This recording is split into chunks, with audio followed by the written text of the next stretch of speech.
بسم الله الرحمن الرحيم. معانا عربيتين تويوتا كورولا 2017 2012. كان العميل عايز يركبهم مرايات، اشترينا له مرايات ضم واشترينا له المفتاح بتاعها الاصلي، وقلنا بقى ازاي نركبهم. هوصف الشرح بتاعهم ازاي يركبهم. ادي المفتاح اهو.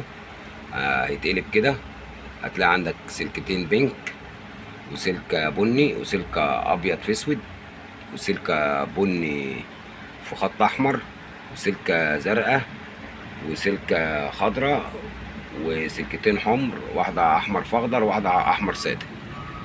يبقى كده الفيشة ايه حتى لما نشيلها كده في العربية ايه.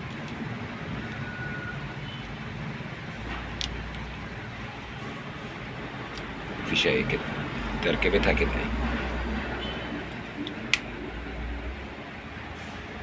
هنمسك بقى كده من ايدينا اليمين الزرار اهو، اليمين الاتنين اليمين دولت اللي هما البينك دولت اللي هيروحوا للمواتير للمرايات، والبني دي الرصاصي دي كهرباء عمومي، والابيض في خط اسود دي ارضي، والبني دي في خط احمر ده اللي هيبقى مشترك بتاع المرايات الشمال واليمين.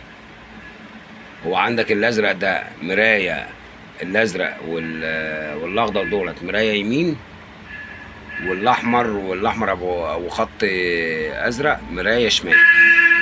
ده ايه كده ايه توصيله الزرار، كده توصيله الزرار. هنوصلها مع المرايات واقول لكم بقى ازاي ايه يشتغل.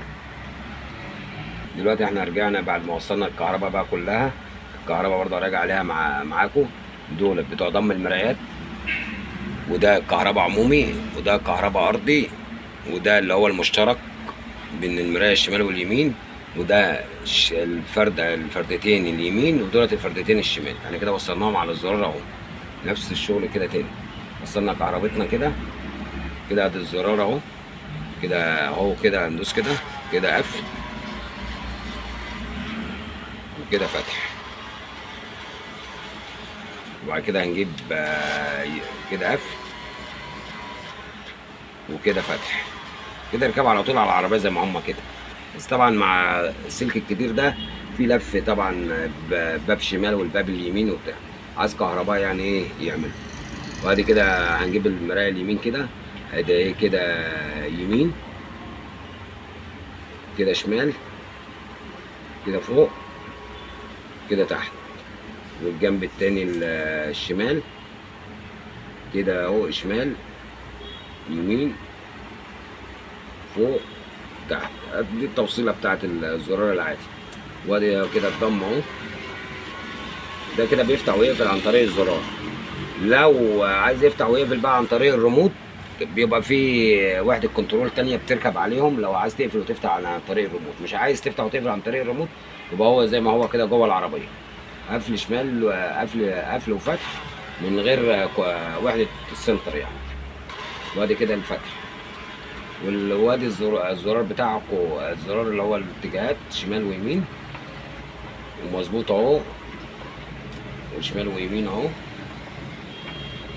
يعني هي فكرتها مش كتيره، بس هم الفنيين بيبقى فاهمين عن الموضوع. في مركز الخواجه تعديل المرايات برضو من عاده لضم، تبقى المرايات عاديه مانوال، واحنا بنركب لها برضو مواتير بتفتح وتقفل برضو عن طريق الريموت.